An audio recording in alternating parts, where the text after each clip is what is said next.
Hey, what's going on? What's happening, y'all? This your girl Tiffany. I'm here live in effect. Just give me a moment trying to get my screen together. Hold on. Wait a minute. Wait a minute. All right, what's going on, y'all? This your girl Tiffany coming through here live in effect. So today I'm going to do another video commentary on Princella Clark. But before I do that, just give me a moment because I got something that I want to show y'all.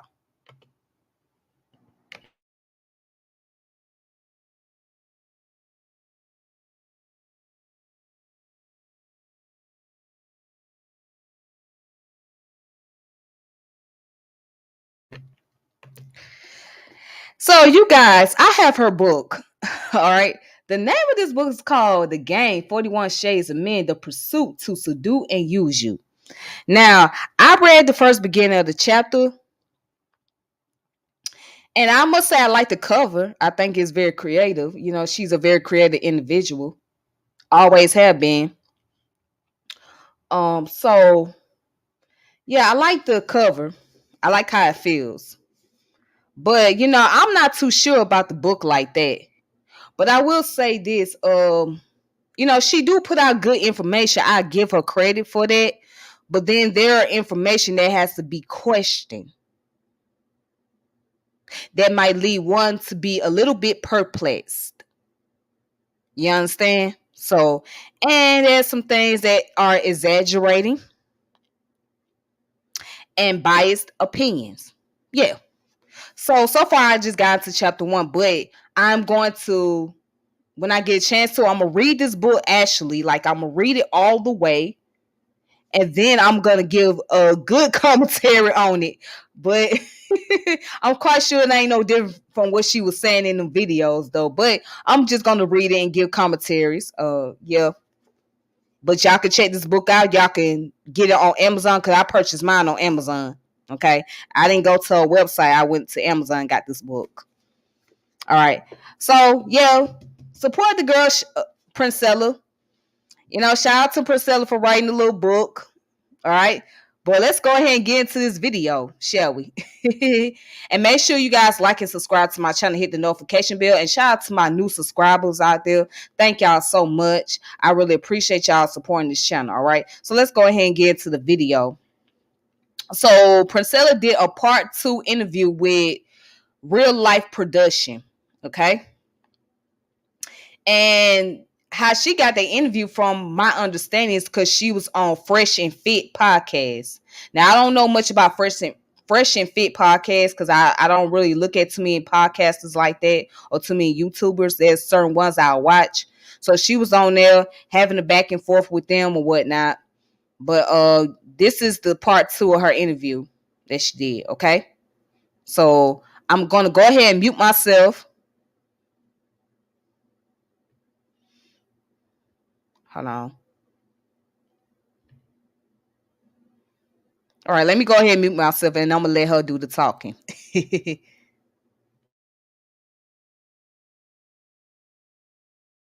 I want to follow me, go to YouTube at the High Powered Podcast. High Powered Podcast on YouTube. You can follow me at Princella the Queen Maker on IG. And you can follow me on TikTok, Princella the Queen Maker. Now, where do I begin? Now, we say that the testosterone keeps the man from being able to focus, and his constant need for sex or violence. Then why do men run the world? Well, how did they get control of the world? Through violence, right? Control. Yeah, through violence. And who runs the world? Only a small group of males at the top. It's not the average male. The average male was used as a slave and as a soldier to do it, right? Correct. Okay. So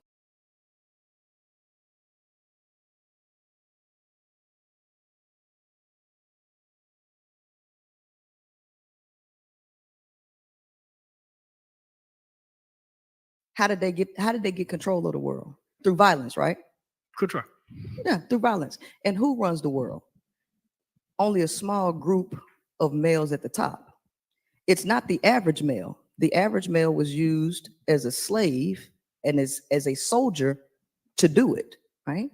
Correct. Okay. So to run the world, the world is being run into the ground through the use of imperialism and slavery, which is all in the male's nature, which creates all of the world's problems. But so you're speaking of a small group of men who have all this power, but yet you tell women that they should deal with no men. So, but the idea that all men have all this power and control over women, but we just stated that there's only a group of men who have all the power. Wait a minute. This group of men created a system that put all males in a position to be over women, right? So your religions are male dominated. Y'all think God is a man. You created systems and structures that stripped women of the right to their freedom. You forced women to live with men, right? That's all power. That's all power that the male had been given from people at the top. When you look at any pyramid, all of the philosophies come from the top and they're pushed down to the people on the bottom. So your belief systems were created by the people at the top. So your religions, you got it from the people at the top. The way you think you're supposed to behave in a relationship, you got it from the people at the top. So you're not an organic thinker. You're a follower of somebody else's practices. So yeah, the people at the top did everything that they did to control the world, but they put you in the position to carry out their plans. It's the same thing going into any corporation. It's the people at the top of the corporation that make the plans for how the corporation is going to be run. And the workers on the bottom just do what everybody else says. They follow the mission of the company. I could see that for maybe a white man, but I don't think that naturally applies to a black man. You're in the system too. Yeah, I am the system. I'm in the system. Right. I'm a number. I'm a cog though. Right. I'm not a lever or something that would cause any significant change inside of the system. I'm just a piece of the system that. Right. You're a pawn and you are a byproduct of what the people at the top created. Right. Mm-hmm. So if you were in your. If you want to be on camera, you want to be behind the.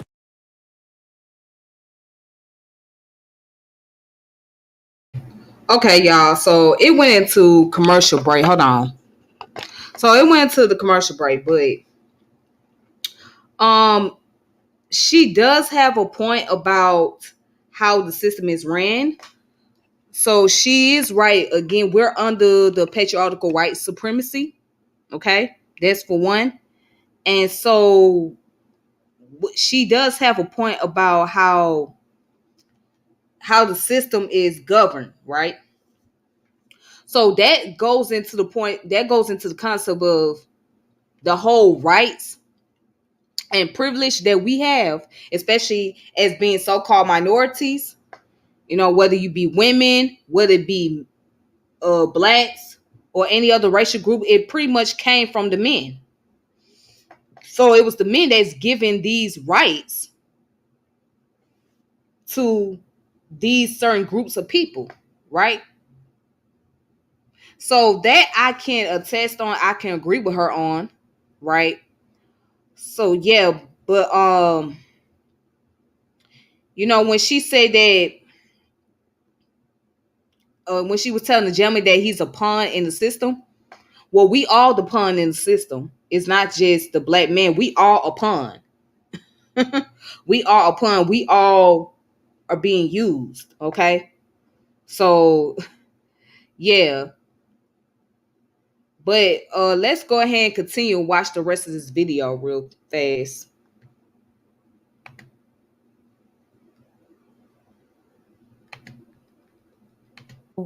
If you were in. Hold on. So let me go ahead and post the video back up.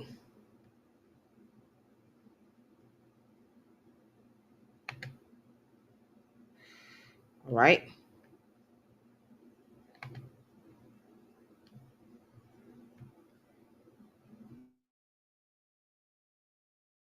As a male, you would be in a matriarchal setup, but you're not in a matriarchal setup. You're in a patriarchal setup, right? That allows you as a black male to stand on top of black women who are at the bottom. The white woman is on top of y'all, and the white male is on top of her. That's just the structure. That is just the structure of patriarchy. So what makes you believe that the black woman is on the bottom? What makes us believe, or what makes it true? Let's ask you this question. Are white men at the top of the food chain? I would venture to say yes. Okay. Are black men at the top of the food chain? No, we're in the food chain. You in it, right? Are white men and white women equal to each other? No. So the white man is superior to the white woman. Correct. Do you think white women have more rights than black men? Yeah, of course. So that would make her on top of you, right? No. That would make her counterpart would be the black woman. No. Well, the white woman naturally is going to be on top of me for sure. Right, because the white woman and the black woman are not equal.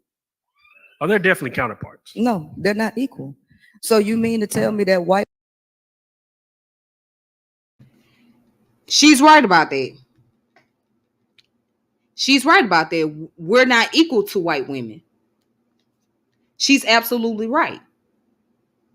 I mean, one thing we have in common with the white woman is the fact that we're both women, but we're not equal, especially when it comes to social and economic status. We're not equal. And this is why it baffles me when I see that black women try to get involved in the feminist movement. If you really understand what the whole concept of the feminist movement is about, it does not have anything to do with black women in mind. It has to look out for the white woman. So white women are looking out for themselves more than they look out for you as the black woman. However, black women has been used as a pawn in the feminist movement to perpetuate it, to put white women on top. But at the end of the day, the white woman's going to look out for herself more than she looks out for you. So she is right about that. We're not equal. And she is right about white women being on top of black men. And I don't understand why, brothers don't get that. If we look at these ball players or these millionaires, right, they get into a relationship with these white women and they get divorced, what happens? The first thing that happens is that white woman is going to go and she's going to want either child support from him, right? Or she's going to want alimony. Okay? So, and a lot of times they be wanting millions of dollars. So that goes to show that, yeah, the white woman has more power over that black man. Because the moment you divorce, right, especially if you're a wealthy black man, you divorce a white woman, don't think that she ain't going to try to get no money out of you.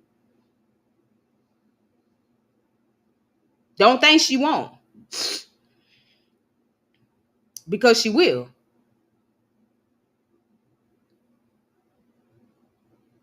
So, yes, I agree with her on that. I definitely agree with her. I can see eye to eye with her on that perspective. But let's go ahead and continue.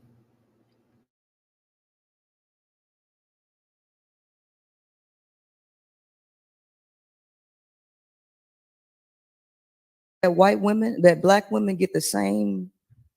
Yeah, that's what feminism did for y'all. No, that's actually false. Okay, because wasn't it black men who said that white women abandoned black women after they co-opted them into their movement and then dropped them off? I think black men said they abandoned the family. They abandoned us.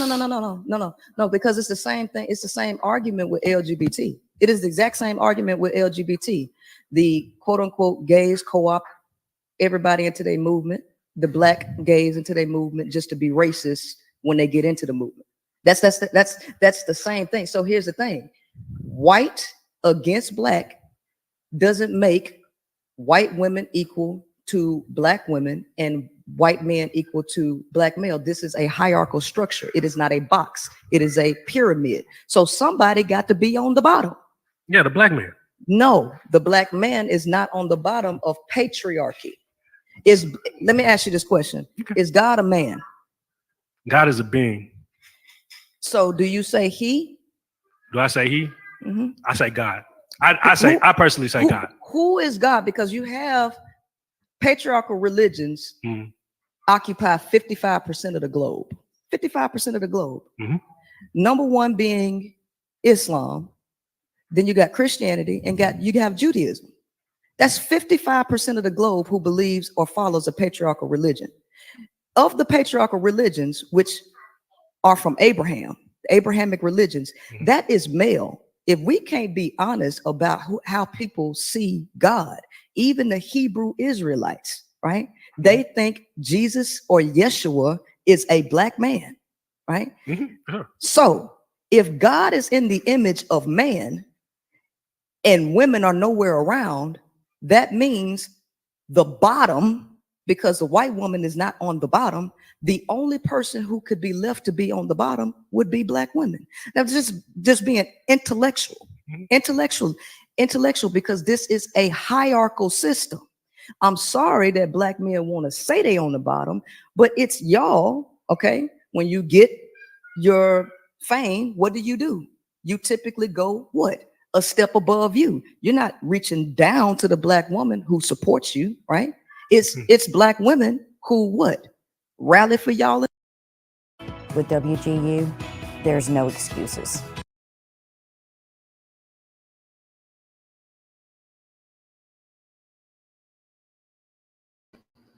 So she does have a point, but that is somewhat false when she say that when black men typically go up, they'll go somewhere that's higher, that's above them, right? Which is the white woman. And in cases that is true, but also there are men, black men, who marry black women as well. And we can also see that we talking about wealthy black men, right? That will marry black women. Okay, so not all black men, just because they get wealthy, they will start marrying white women or any other racial group of women.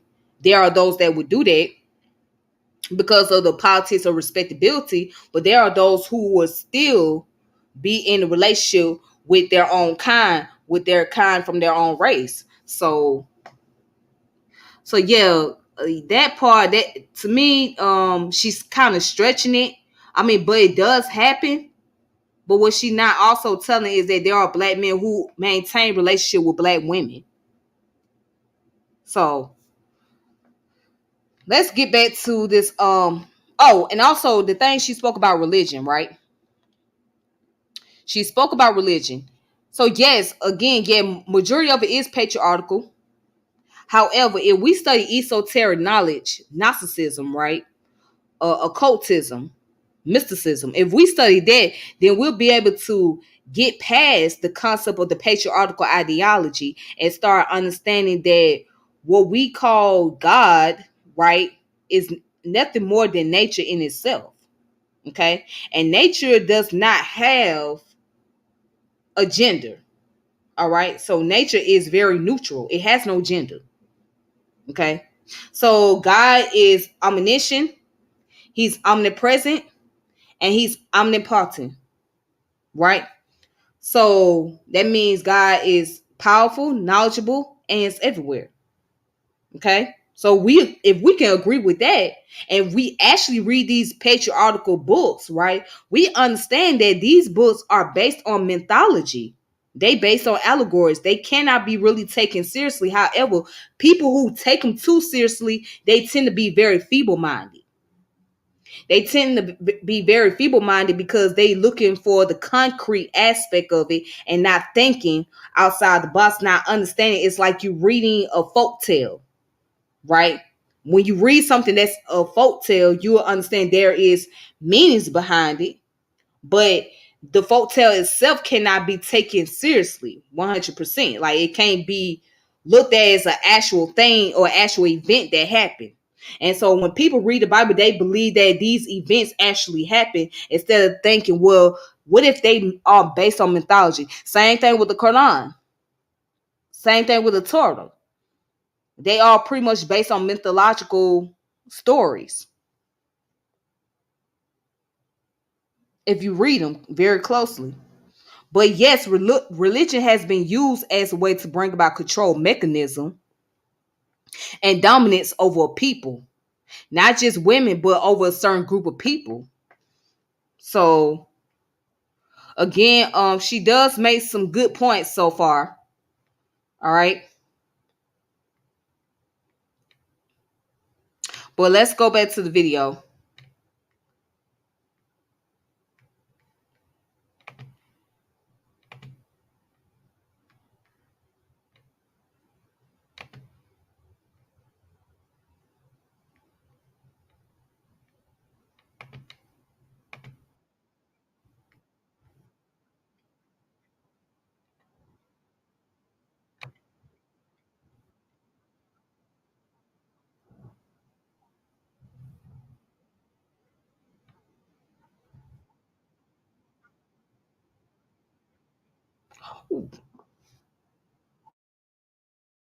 On the bottom because patriarchy puts men above women. In your religions, Hold on, my bad. Let me start that over again. I had it on mute. All right, so let's go back a little bit. is a black man, right? Mm-hmm. So if God is in the image of man and women are nowhere around, that means the bottom, because the white woman is not on the bottom, the only person who could be left to be on the bottom would be black women. Now, just being intellectual, because this is a hierarchical system. I'm sorry that black men want to say they on the bottom, but it's y'all, okay? When you get your fame, what do? You typically go what? A step above you. You're not reaching down to the black woman who supports you, right? It's black women who what? But also at the same time, there are black men that are on the bottom.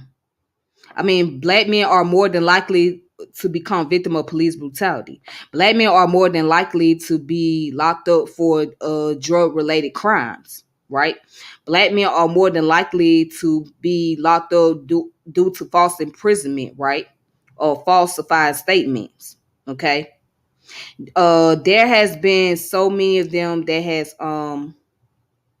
had to get their conviction overturned because they were accused of either false murders or they was accused of false rape, and so they conviction had to be overturned.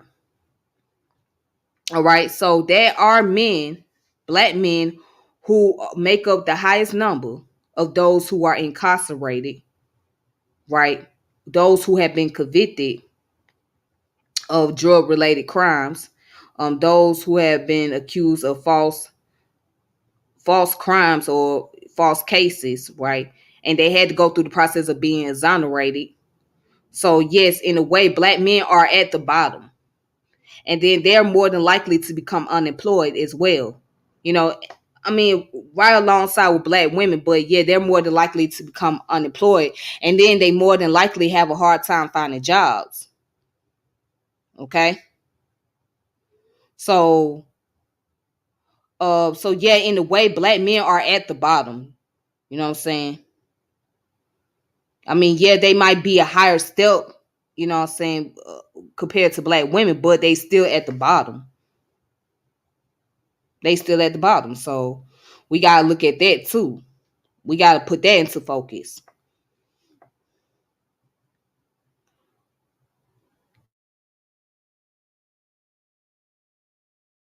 Rally for y'all in the streets when you get popped by who? Right? It ain't white women rallying for you. So here's the thing. You have black versus white in racism, in the ideology of racism. That's an indisputable fact. Then when you put in the hierarchy, you have to have people at the top, middle, and on the bottom. In patriarchy, there's no way that a male could be on the bottom because patriarchy puts men above women. In your religions, in your jobs, men are above women. That's just a fact. So that would put the black woman on the bottom, right? And the black man standing on top of her. White woman standing on top of him, and then the white male standing on top of her. We got a question from R. Miles. He says, why did she come from a man? Say it again. Why did she come from a man? Yes. Why did who come from a man? You. Why did I come for a man? Come from. Why did I come from a man? Yes. That's an ideology. That's not a fact. Okay. That's not a fact. Let's go back to it. I came from a woman. Okay. I came from a woman. We all come out the womb of a woman. I guess what he's trying to say is, like, it takes a seed to make. You know what I'm saying?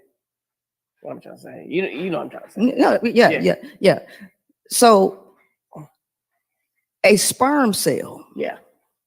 Does that sperm cell matriculate on its own? Who makes the decision for people to be birthed on the planet? Who? Is it the womb or is it the sperm? Can you terminate the sperm? Who do you have to convince to give birth? That's just that's a scientific thing. You can take sperm from a sperm bank and never see a guy again. Who is the first teacher of the child? It is the woman, right?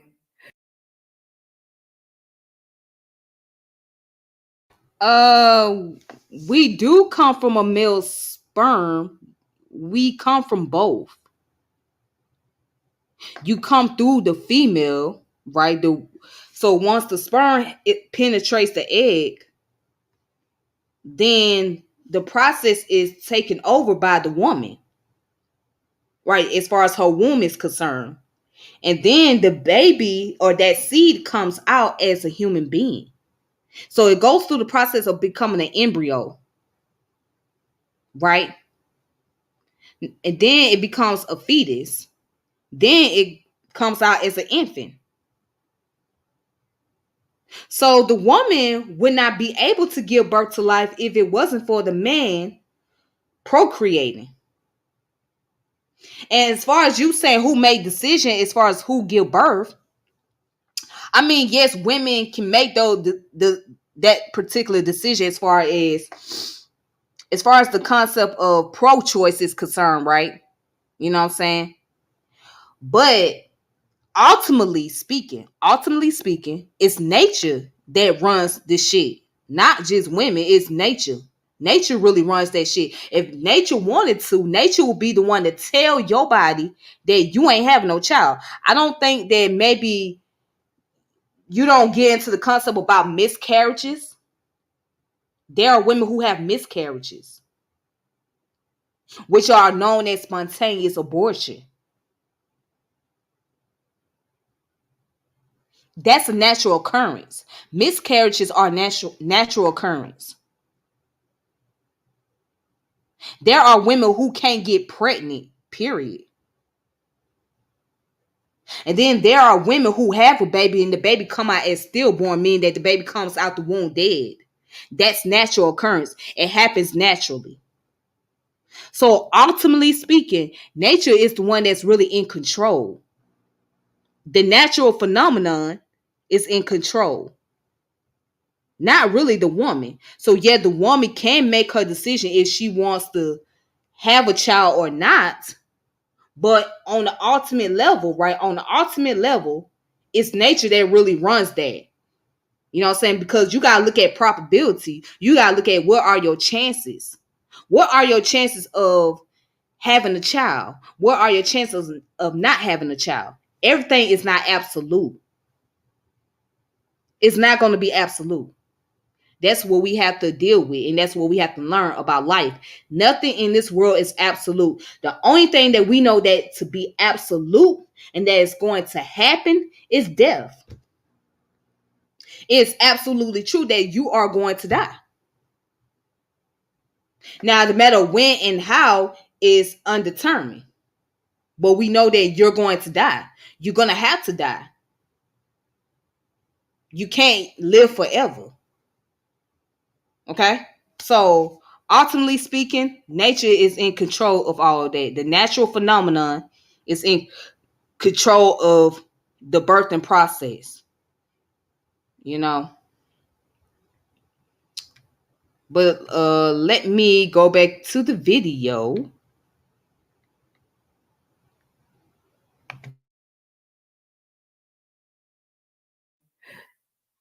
When you look into nature, who are the animals following? Are they following the male or are they following the mother? They're following the mother, right? So we all come from a woman.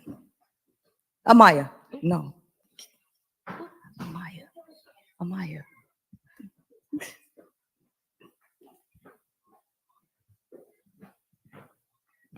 We moving forward? Okay. So Blind Raffleman says, can you prove any of your ideologies work outside of wealthy societies or first world countries? Absolutely. You look all over the globe. It's 70 million. It's 70 million more males.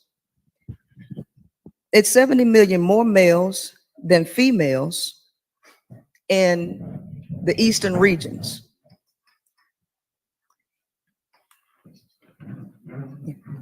Yeah. All right. 70 million more males than females in the eastern region. And how did that happen? Well, when they enacted the one-child policy, patriarchal philosophies and religious ideologies persuaded women to believe that males were superior to females. And what did they do when they had baby girls, found out they was pregnant with girls? They eliminated them. You can't have life without a woman. So as a result, that one-child policy lasted from 1974 up to 2015. As a result of that policy, you now have an overabundance of males who can't find women. And now as a result, crime rates have skyrocketed.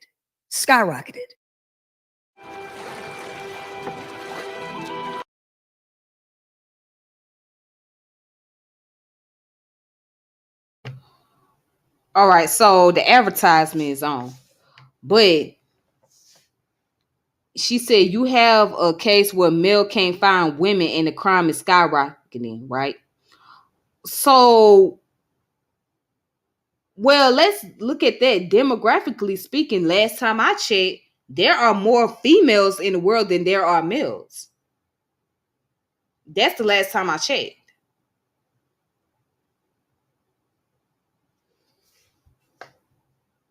But she is right about how things were a long time ago. If a woman gave birth to a female child, that in instance, female children were killed or they were, taken away, taken out of here because they were not seen as being as valuable to the male. So that part I agree. As a matter of fact, during the pre-Islamic era, right? If we go into the story, before Islam came into existence, before the story about the Prophet Muhammad sallallahu alaihi wasallam came into existence, right? We'll find out during his time, before his time period, there were men who slaughtered female babies because they didn't think that female children were valuable assets.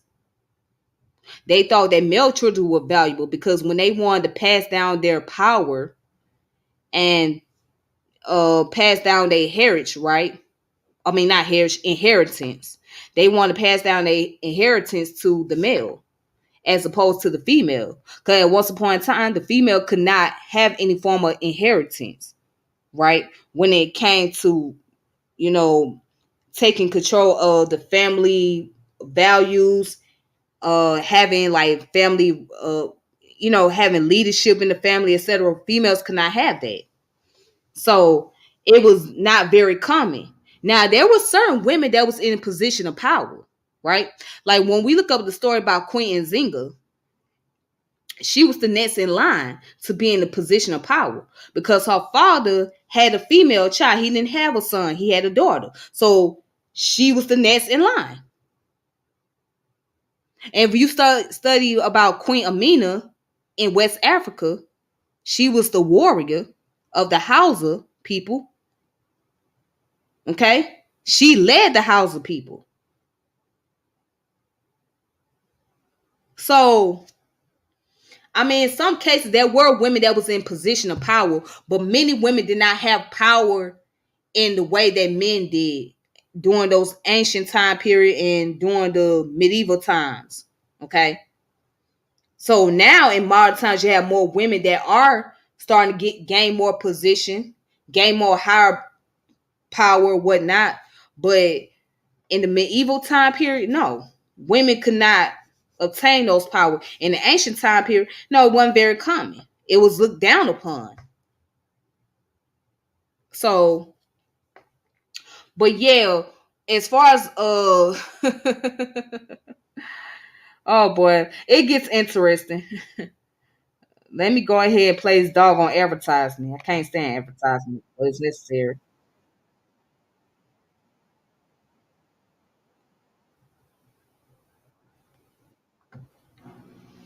All right, so she back.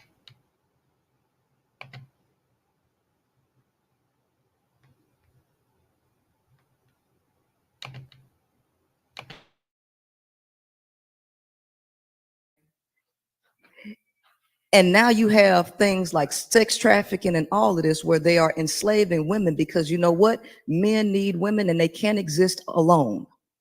They can't exist alone. And it's proven all over the globe. Crime is a result of men. If God was a man, if God was truly a man, why don't you have peace on earth with men in control of everything? Why don't you have peace on earth? You can't have peace on earth when men are in control because men were never meant to be in control. So what do you say about gay relationships with a woman and a woman? Do you feel like it is more sustainable than a relationship between a man and a woman? Absolutely. If those women are operating in the mentality of a woman, right? It's less, you're going to have more emotional bonding. You're going to have more listening. You're going to have more communication. You're going to have more, you're going to have more connection. You can't have a connection with a male. It's just not possible. Why is it then in female relationships, does one always try to take a male? Wait a minute. You gonna have more listening and more emotional connection. Are you sure about that? Because from what I know of women who been in the same sex relationship, that's not always the case. And that's not gonna always be more listening because you even see that now with women who are not even in lesbian relationship and they don't really listen to each other. They want to try to dominate and try to talk over each other, especially black women. They try to talk over each other at times, right? They try to dominate the conversation. They are too they become passively aggressive towards one another, right? And when you say that you can't have no connection with men, that's false. That's a lie.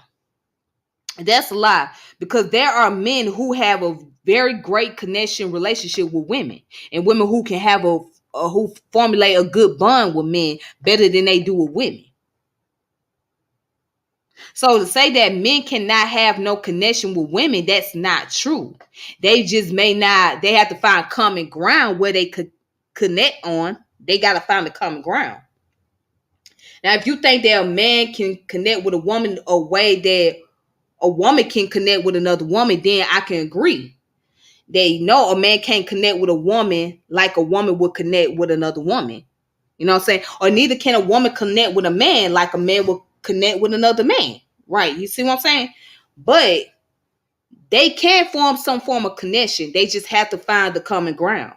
So it can happen. So what you saying right there, that's not even true. That's a reach. That's a reach in itself.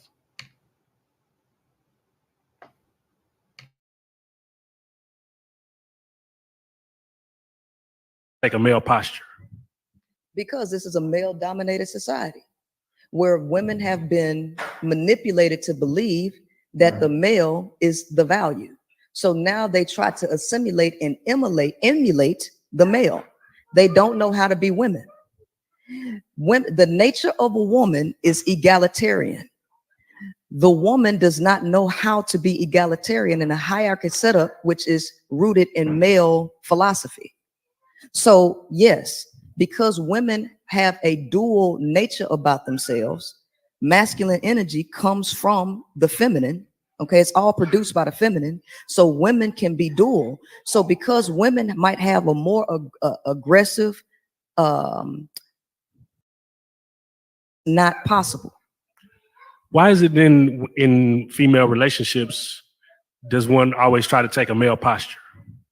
Because this is a male-dominated society where women have been manipulated to believe that the male is the value. So now they try to assimilate and emulate the male. They don't know how to be women.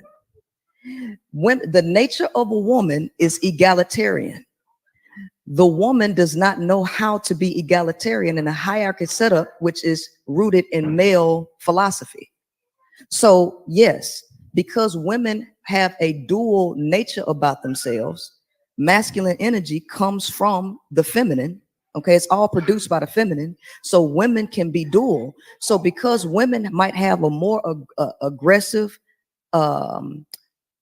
trait or nature about themselves, or they might be more active, society keeps telling them that they are like men. And so women typically try to become more male-like in these relationships based on emulation and assimilation, if that makes sense. Mm-hmm.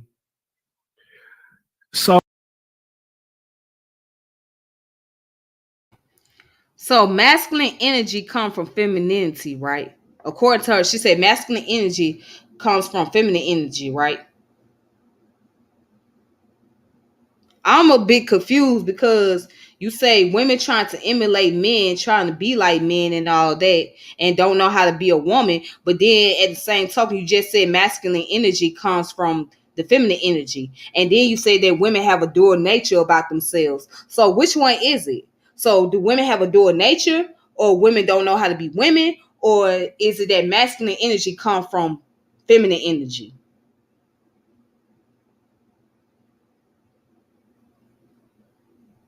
Because I believe that part about the masculine energy coming from the feminine energy, I believe that's BS. Honestly, in my opinion. I think that we do carry some form of dual nature. And there are women who don't know how to be women because they have not been taught how to be women.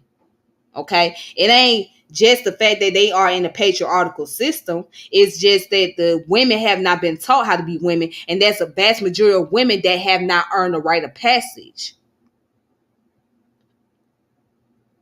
But when I listen to this statement right here, it sounds like there's a lot of contradiction going on here. And it's like she's bouncing back and forth and she's not being consistent at the moment. So you say women have the ability to dual, or the feminine energy or masculine energy. Then why don't y'all just tap into y'all masculine energy and take what it's supposed to be taken? No, we do tap into our masculine energy and y'all don't like it. Isn't that the reason why y'all claiming feminism? Women being too independent? Here's the thing. Women are not violent. Violence comes from men.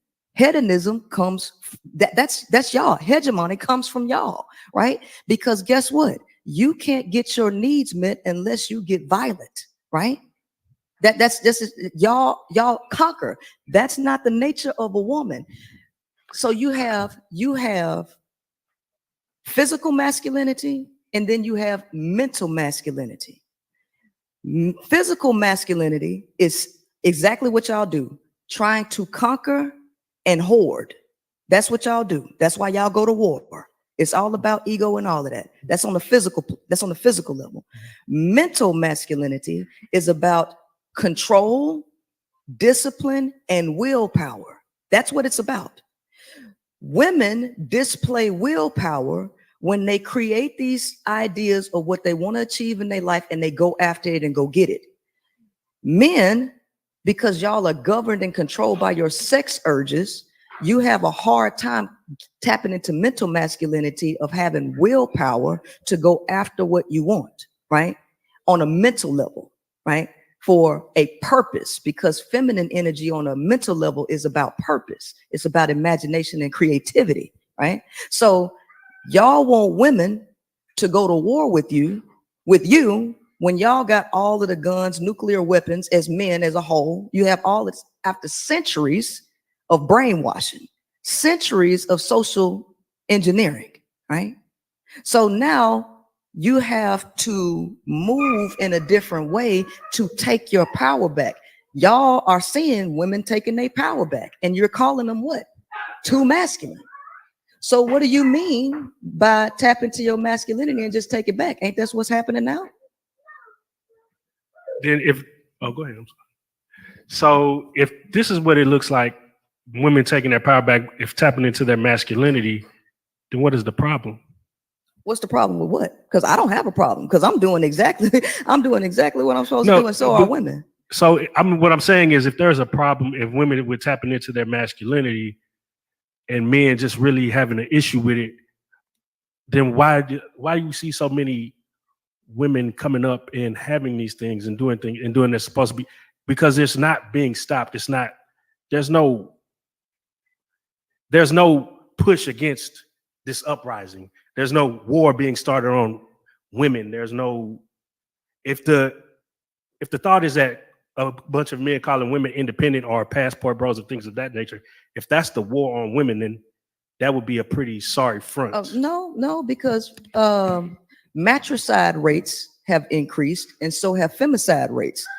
The murder of women, those rates have increased because of the anger of the male, where he is jealous of the woman.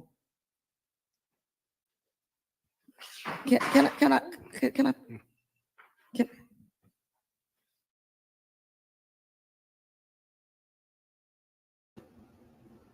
All right, so she said women are not violent by nature.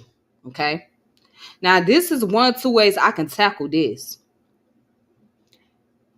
Now, women may not be as actively aggressive like men, right? Women may not have the equal amount of physical strength like men, right? But women do have a violent nature. Let's look at it from an animal kingdom. All right, let's just deal with that, because as human, we are part of the animal kingdom. Okay, correct? So by us being a part of the animal kingdom, every animal,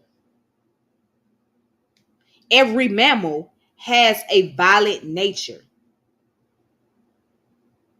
Male or female, they have a violent nature. They have to have that violent nature because they have to have the ability to be able to protect themselves. They have to be able to spot a predator. So they have to be able to put on a defense guard, a defense mechanism, right? So if we did not have a violent nature, right, then why would we put up a defense guard? Why would we become passively aggressive?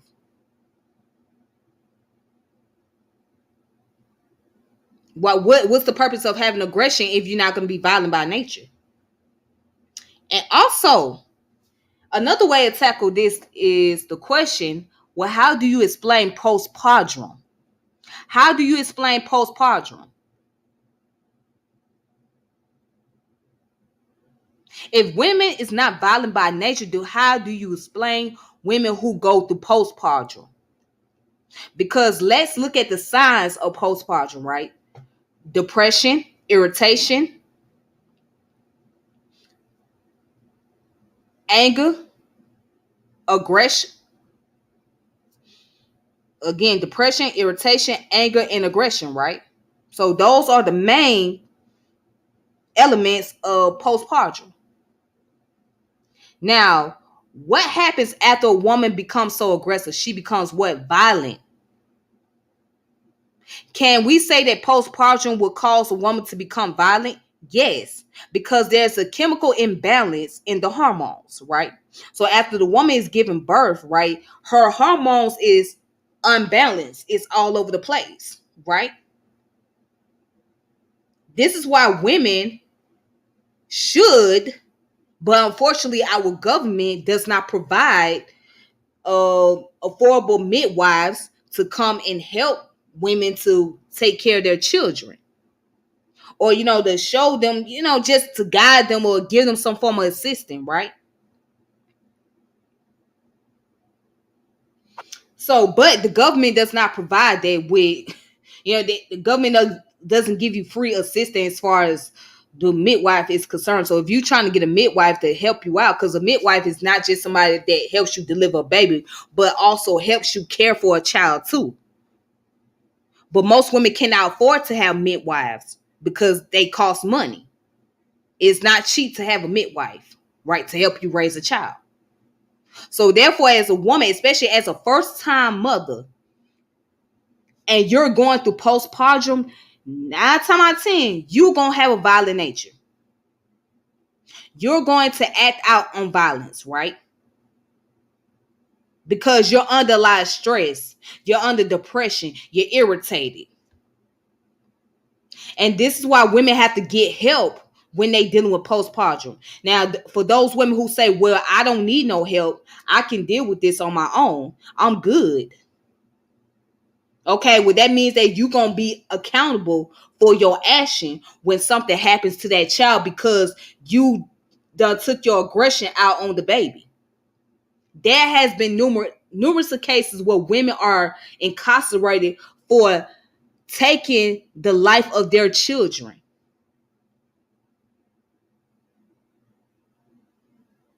But you telling me that women are not violent by nature, right? So again, you got to explain postpartum. And let's also look at menstrual cycle. Now, this is kind of like a reach. It's kind of a reach, but at the same time, let's deal with the menstrual cycle, right? When a woman going through her period, right? What typically happens? Now, some women have control over their menstrual cycle. Some women don't allow it to affect them mentally, right? They train themselves how to deal with it. But there are women, especially when they go through cramps, they become aggressive. They become agitated. And sometimes that violent nature is coming out of them because they're going through the hormone changes. They deal with the cramps. And no woman likes to deal with cramps. It gets irritating. Okay? No woman likes to go through cramps. No woman likes to go through pain of pregnancy either. Because let's talk about that. How do you explain pregnancy? Because pregnancy can bring out the violent nature of a woman. Just saying. No woman likes to go through pain. But that's a part of being a woman, is experiencing pain. Whether it be your menstrual cycle, whether it be your pregnancy, whether it be labor, childbirth, and then after you have a child, you still deal with pain. There's women who have to take Percocets just so they can feel more relieved. There's women who still deal with the after effect of having a child. They can have a child after 6 months and they still going through pain. And that's no telling how long postpartum can last. But I'm saying this to say all that just by those examples alone, pregnancy, postpartum, and going through menstrual cycle can bring out the violent nature in women. can cause women to have violent tendency. So we can't just say that men are the only ones that can be violent and not women. Like that's falsifying the information. That's not true. Because we can see that we are part of the animal kingdom. And anybody that's a part, any mammal that's a part of the animal kingdom is going to have a violent nature, regardless if it's a male or a female. They're going to have a violent nature. It's going to be there now, whether they show it or not, it's there. So every human has a violent nature. All right.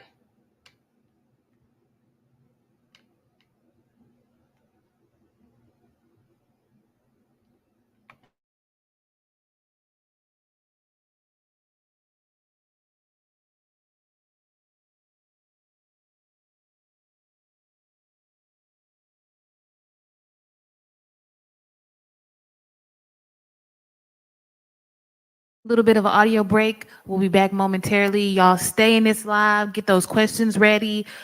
Princella's answering all questions. So if you have a question, a statement, anything for her, please put it in the chat.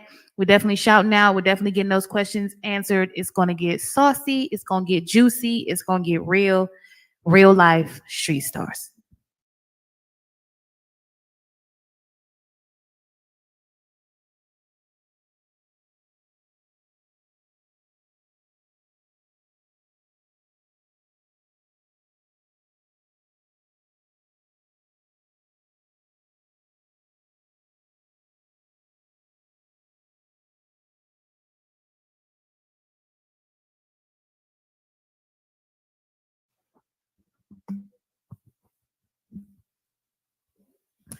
We are back. Okay, so the questions are rolling in. Okay, so I'm gonna try my best to get everybody's name right. So please do not flood the comments. If we do not, I will try my best. We're gonna try our best to get through all of these questions. We're gonna be respectful. We're gonna be patient. Okay, and we're gonna keep it cool. Okay. So Supreme Goddess Rising says, are the femicide rates a part of the depopulation? I love HoneyBook. It handles everything from proposals. All right, advertisement. Just give me a moment.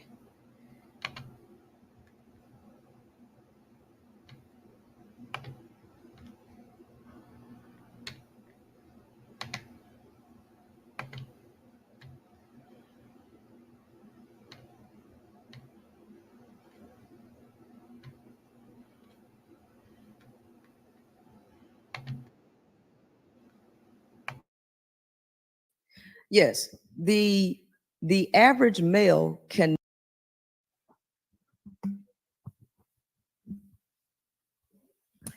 We are back. Okay, so the questions are rolling in. Okay, so I'm gonna try my best to get everybody's name right. So please do not flood the comments. If we do not, I will try my best. We're gonna try our best to get through all of these questions. We're gonna be respectful. We're gonna be patient. Okay, and we're gonna keep it cool. Okay. So Supreme Goddess Rising says, are the femicide rates a part of the depopulation plan you talk about? Of course, yes. Yes, the average male cannot control his behavior without law enforcement, and other social inhibitions to keep him controlled. See, it ain't gonna take anything for you to just say it's a free-for-all and males go and do exactly what their nature is. So the male by nature is always trapped in a scarcity mindset because he's out here trying to get resources. And so what's happening is they're restricting resources slowly. What the average woman doesn't realize is that women are a resource to men. Women are just like air and water. Men need women like they need air and water, right? So as women get their freedom and they start making their own money and they abandon relationships with men, men become increasingly more dangerous, they become increasingly more depressed, and they become increasingly more violent.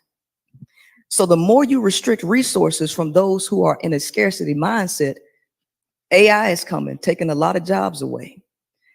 There's too much competition, right? The future of this currency is up in the air, right? It's a lot of changes that's being made where a lot of people are not going to be needed. So what's going to happen is when you put people so far into a survival state, what's going to happen is the inevitable. Once you just remove the laws, you know you're going to have a problem with the male, and he's not going to control himself. And if the government doesn't control him, it's just releasing a pack of wolves on society, right? And with the depopulation plan, it's already there's already too many people on the planet. So that's a part of it, so that they can keep their hands clean. Let you take yourselves out.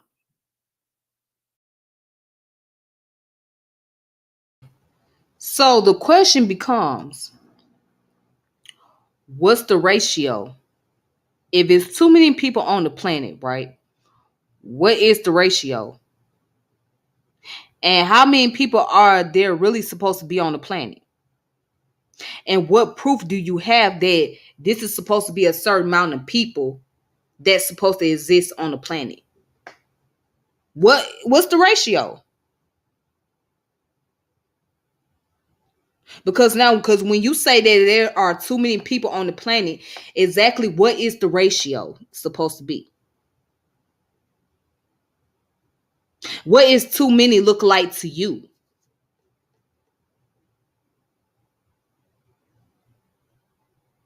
And how many people are supposed to be here?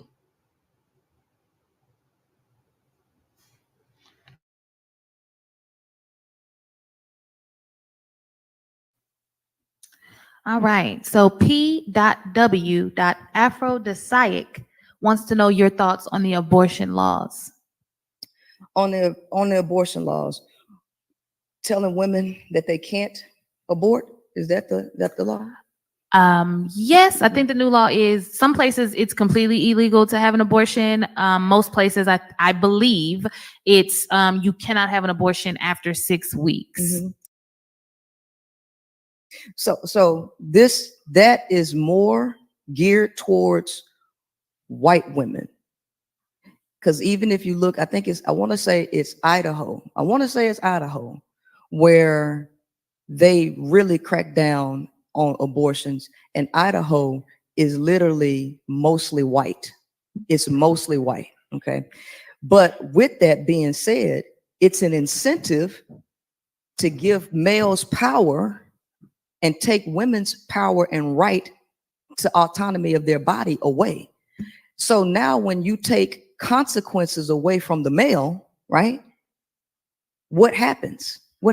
You're going to get more children that should not be produced had the woman had say so over her body, because they don't make exceptions for rape or incest, right? So what is that saying? Your daddy can get you pregnant and you can't get rid of a kid? An intruder can come in your house, take your body and knock you up with a kid and you can't get rid of it, forcing a certain group of people to have abortions or to have children while they're trying to sterilize other groups of people.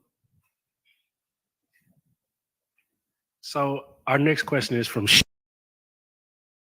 And you know what? I agree with that. And this is why, if we look in our community, right, and we look at how the abortion agenda is pushed into our community, we will really see that here's the trickery. We thinking that, it's about women having the right to choose and all of that, right? At least that's what we think.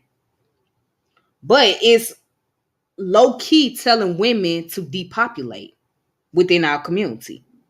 So she is right when she said that those laws are more geared to white women, because as black women, they don't really care how many abortions we have.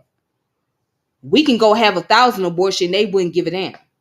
because they still want us, subconsciously speaking, they want us to stay as a minority. They still want us as a 12% or 13% of the population, which I think the numbers might be a little higher than that, but we're going to go along with the argument here, right? 12% and 13% of the population. That's what we're going to go along with. So they want that number to stay consistent. They don't want us to keep reproducing the way we do. Okay? So abortion for us in our community is a form of sterilization. But a lot of women don't get that. They're thinking it's my choice, my body. But they don't see the trickery behind that. The trickery is to keep that under control, to keep the birth population of the Black community under control by bringing the Planned Parenthood, right? And by encouraging more Black women to abort their children. But we pretty much kind of fall into that trap. We fall into that trap and we don't even think outside the box. We don't even really question the whole agenda. We just fall into a trap. If you don't believe me, I'll give you a good example. A long time ago, there was a billboard. It was about 12 or 13 years ago. It was a billboard that I seen. And it had a picture of the Black baby. And it says, and it was very offensive, by the way. It was very offensive. The billboard said that the most endangered species is the Black child. And then also said it's dangerous for the Black child to be inside of the womb. I kid you not. It said it is dangerous for the Black child to be inside the womb, and the most endangered species is the Black child. So I thought to myself, I said, well, shit, this is a very offensive thing. But ironically speaking, come to find out, it was a Black pastor that put up that billboard, that had that billboard put on display, in public display. It was a Black pastor that put that up because he was trying to show support for abortion. But it just looked crazy. But this is going to show you how the agenda is being pushed. So yes, they don't give a damn how many times we go to them clinics. They don't care. Keep going to those damn clinics. Get rid of them damn babies. We don't want to see those bastards. That's their attitude, if y'all don't know that. So she does have a point, and I agree. From Cher S. She asked, can you explain, I mean, and you kind of already did touch on this briefly, but can you explain what masculinity is and what femininity is? Okay, masculinity is willpower, determination, work ethic, right? It's willpower, your go-getter spirit, right? Because masculine energy is a moving energy, it's in constant motion. Femininity is creativity. It is creativity, it is imagination, it is all things abstract. So when you combine masculine energy and feminine energy, this is where you get your creative power to manifest the things that you want in your life. Every human being has masculine and feminine energy. So for a male to say a woman is too masculine, what he's really saying is you too much of a go-getter. You got too much work ethic. You got too much determination, right? That's really what it's saying. So when you combine these two, you create great things. When you don't have masculine energy, then you fail to do anything. When you don't have access to femininity, you become reckless, right? So an idle mind is a devil's workshop. An idle mind is a devil's workshop. The lack of feminine access to the feminine space becomes a devil's workshop, because you're going to do something. You're just not going to have no control over what you do, and you'll be destructive. Zero Tolerance wants to know, why do males care so much about submission? Oh, because they need women. There's so many different reasons why he cares about submission. One, the male needs to feel important, bottom line. And submission is just like a handicap way for him to feel like he's the king of all the world, right? So they want power. That's all men want. They want power. So submission allows him to have some form of power over you. With that power, he can get his needs met without you resisting, because that's what it means to submit, right? To basically follow the will of another person, right? You don't want to do that, but he wants you to do that because he needs you to do that for his own survival.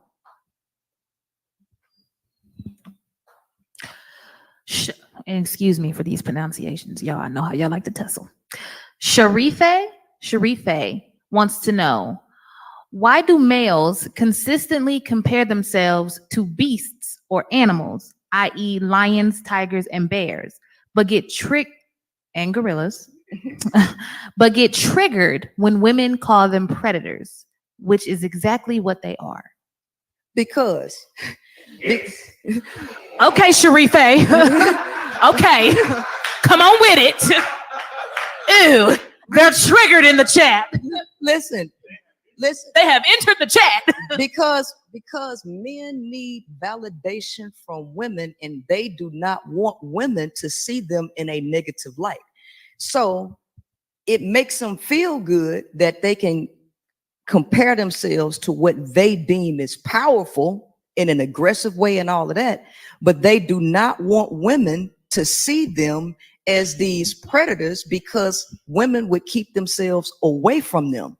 Men depend heavily on women's validation to make them feel important and to make them feel that they have the power. So yes, lions, tigers, and bears and gorillas also have testosterone and are violent.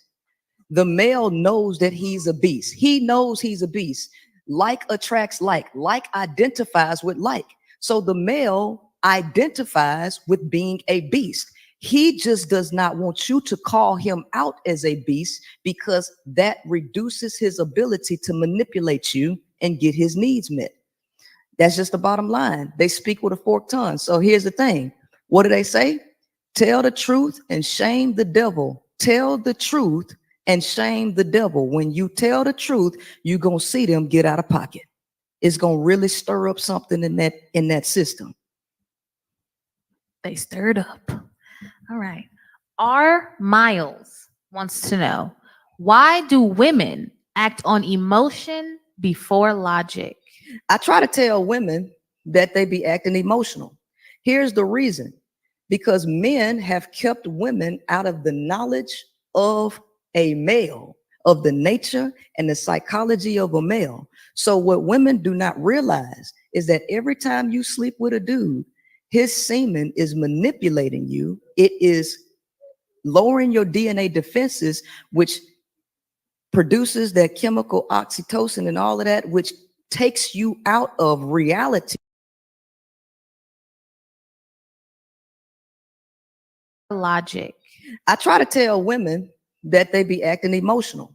Here's the reason.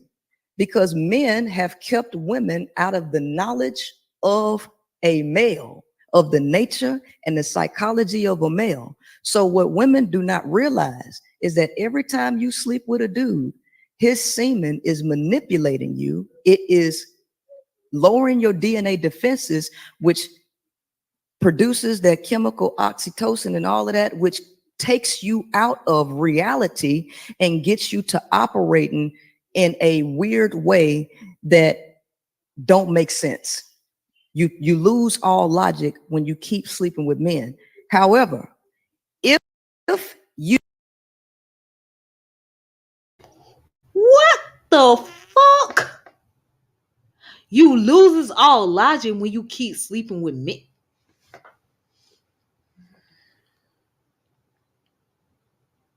I'm sorry, but that sounds pseudo as fuck to me. That sounds pseudo as hell. That sounds pseudo as hell.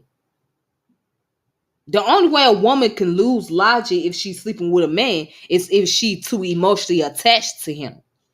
Now, if you would have said that when she becomes very emotionally attached to a man that does not have no connection, no bond with her, doesn't care about her, then you can make an argument. But when you start talking about how his semen manipulates her DNA and cause her to do illogical things and whatnot, that to me sounds pseudo. What the? Okay, all right. All right, so I'm gonna go ahead and do a few more, like maybe 10 more minutes of this video. Then I'm just gonna stop it right there, and you guys can watch the rest on your own. So I'm gonna do 10 more minutes. You have the knowledge and the wisdom about men, which is what I have. The men do not like rational or rationality coming from women. So women are not, quote unquote, emotional, quote unquote, by nature. She's only emotional because you have her in an unconscious state. And what does it mean to be unconscious? It means to be trapped in your lower animalistic state where you respond instantaneously or automatically off of environmental stimuli. All right. So mind over matter. When you know better, you have more control over how you respond to stimuli from the mind. But when you don't know better, you can only automatically respond to what you're introduced to. Women have been kept out of the knowledge of males, which leaves them unable to respond appropriately to who males actually are. Right? When you put them in that know, their behavior changes, their decision-making changes, right? And that's what men don't want from women. They don't want women to actually change and do better. They just want to tell you, you emotional, you ain't got no logic, you should chose better. That's all they want to say. And this is a question for me. So how do you explain a woman's sexual urges? It's all manipulated. It's truly all manipulated because women have to be moved in the mind. So you don't think that women have sexual urges? You don't think that women get aroused? I will use the other word, but I don't want to get too explicit. But you don't think women can get aroused? You don't think women have orgasm? So women don't have urges. They have to be manipulated. That makes no sense. That comes with a natural thing. That's natural in itself. That's natural in itself for a woman to have urges. That's natural for a woman to become aroused. I mean, let me just go ahead and continue.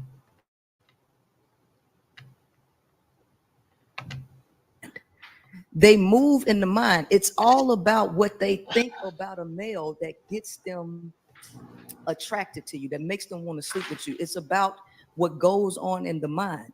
As long as women romanticize men, they will continue to be attracted to you. But here's the thing. As soon as a woman starts thinking differently about you, she don't want to have sex with you no more. When she don't like you no more, when she tired of you, her mind changes and so does her sex drive. So at the end of the day, it's all in the mind for a woman. In a male, it's all in your penis. It's all in your penis. It's all in the mind for a woman. So if you want women's sex drive to keep, all you got to do is keep lying to her and making her lie to herself.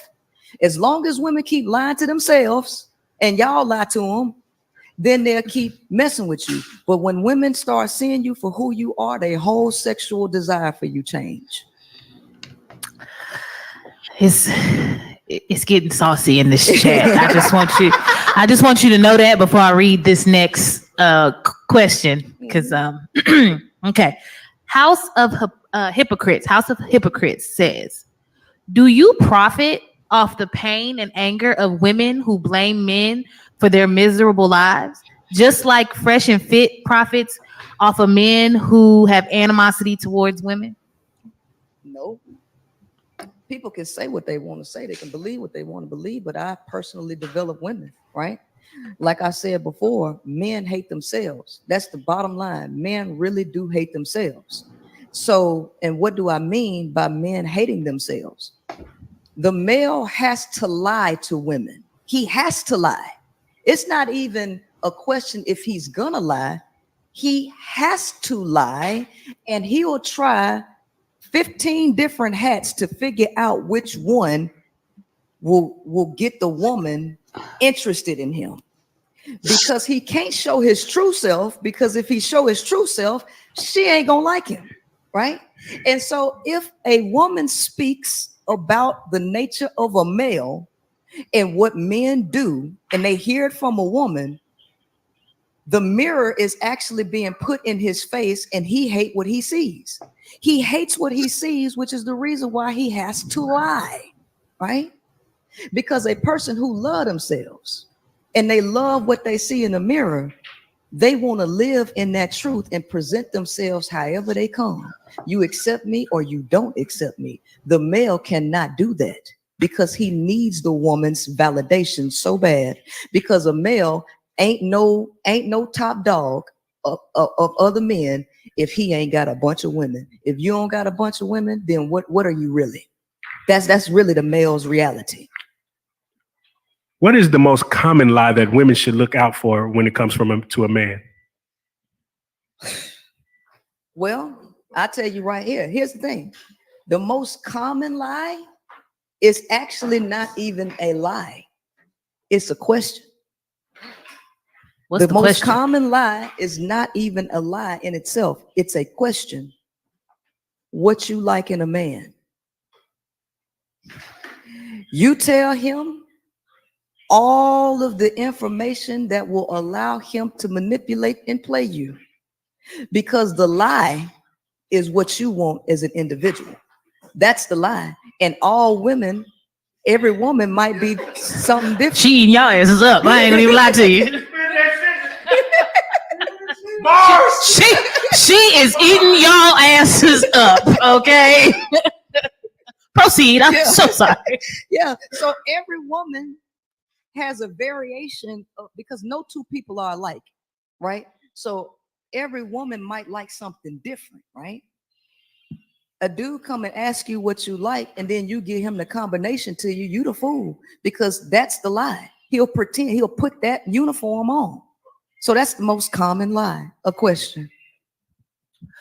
Do you have any male siblings? Yeah, I got a brother. Okay.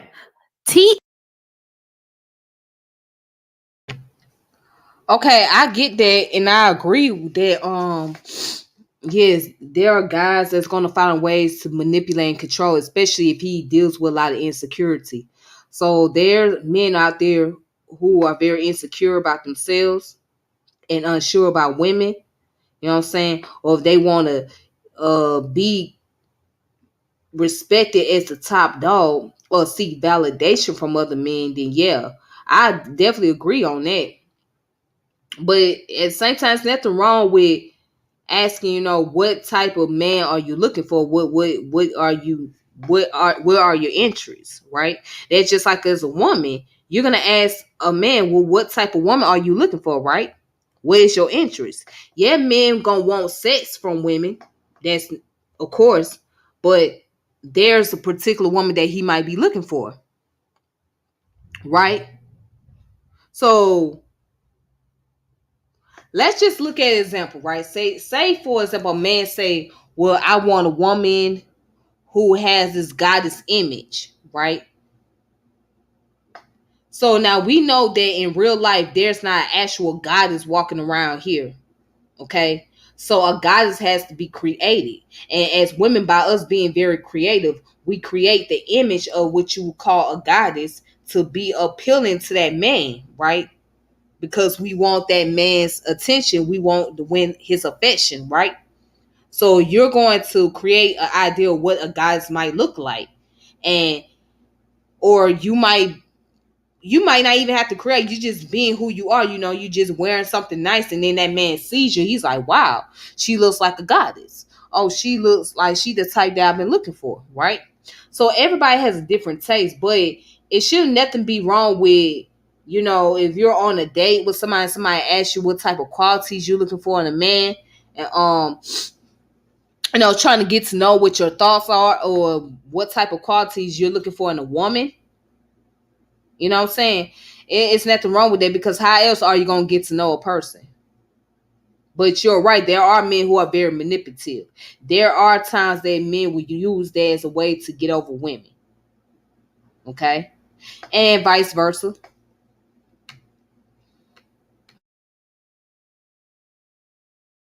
TL Young Boss says, what do your brothers think about all the things that you preach? My brother agreed with me, and so did my daddy. As a matter of fact, my dad told me when I was young, when he was I think I was maybe eight, and I was watching this show, and it was a male psychologist on there, or philosopher, and he was an older white dude. And I just made the verbal thought. I was thinking out loud. I just said, I wonder what he was like when he was younger, because he was so intelligent. What he was saying, and my mind was like, what did he study and stuff like that? But my dad had just hauled off and said, just like every dude out here, they all the same. That's what my daddy said, right?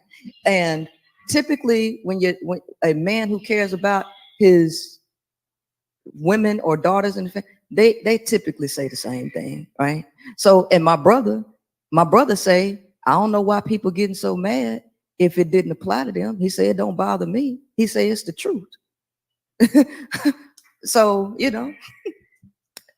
I like to just let you know what's being said in the chat beyond just questions. You know what I'm saying? Because people say things out of love for you, out of disdain for you, support, some hate.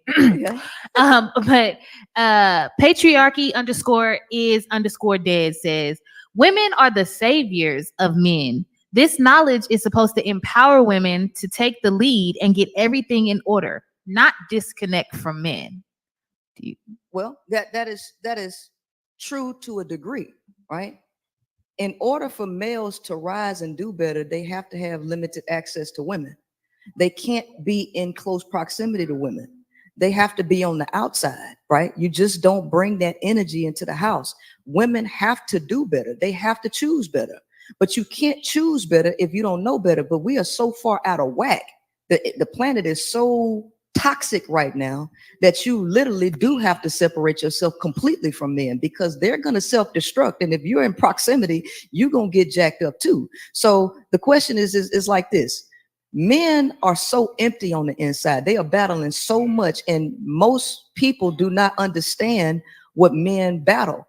A male will get out here and say, a man's life is so much harder than a woman's, but they don't have the ability to convey to you why their life is so hard. They just don't. They don't have the words. They don't have the emotional. They don't have the ability to explain how they're feeling on the inside. They just don't. So you have to have a skill level that can really, really get down into the mind of a male and what he's really going through. Men battle so much, and then on the inside, just dealing with testosterone and their impediments in their brain, they still have to try to control themselves, right? They have to live up to society's expectations, which is too much, because the male is not capable of doing all of this, which causes him to rot on the inside. He doesn't have an outlet. He can't talk to anybody, nobody, because everybody's like, you're made in the image of God. You're the leader. You're the head of the household, all of this, which makes the male crumble on the inside. On top of that, he's not getting his needs met, and nobody's paying him any attention. So he's suffering on the inside. He's dwindling down, right? If you bring that energy into a house, it's going to be destructive, because the male is destroying himself. He's imploding. So because he's imploding, anybody in close proximity of that implosion is going to be a casualty, right? So I like to use the example of a house. everything in planet Earth is like a microcosm of a macro.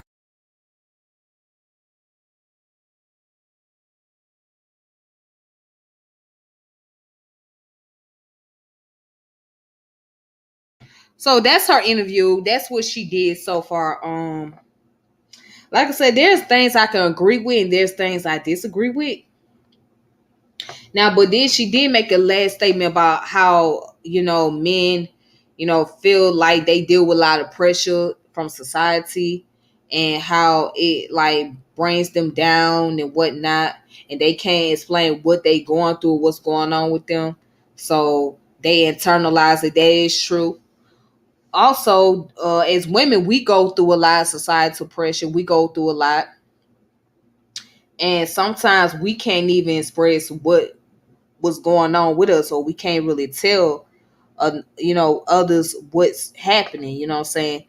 But for the most part, women normally communicate with their problem with other women or just other people, you know what I'm saying? We could communicate that, but yeah, men, they're not really good at communicating their problem as well, you know what I'm saying? So, and then a lot of times they may not tell each other exactly everything that goes on with them because they like internalize a lot of their issues. They keep it to themselves. But again, yeah, there's some jewels in the interview that she done dropped. I mean, that I'm pretty much familiar with. I pretty much know. But then there's some information that just makes you just have a question mark and it makes you just perplexed. So I didn't go any further into the interview, but if you guys want to check it out, make sure you check it out on Real Life Production. Also, she has that podcast called Higher. Let me see what it's called. Shoot. What's the name of her doggone podcast? Y'all want to check a podcast out, y'all can. Oh, Higher.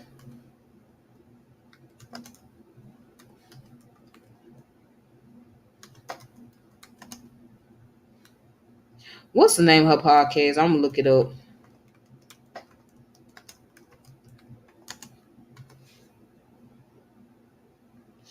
Okay, so her podcast is called the High Powered Podcast. That's the name of the High Powered Podcast.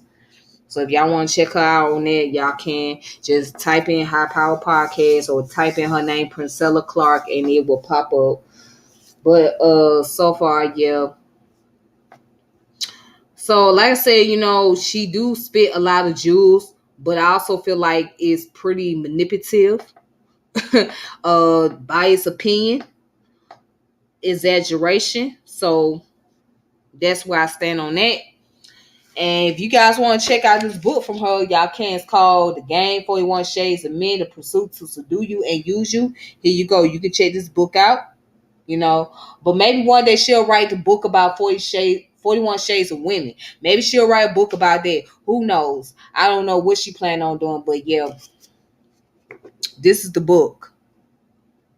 This is the book right here. So if y'all want to read it for yourselves, you go ahead and read the book for yourself.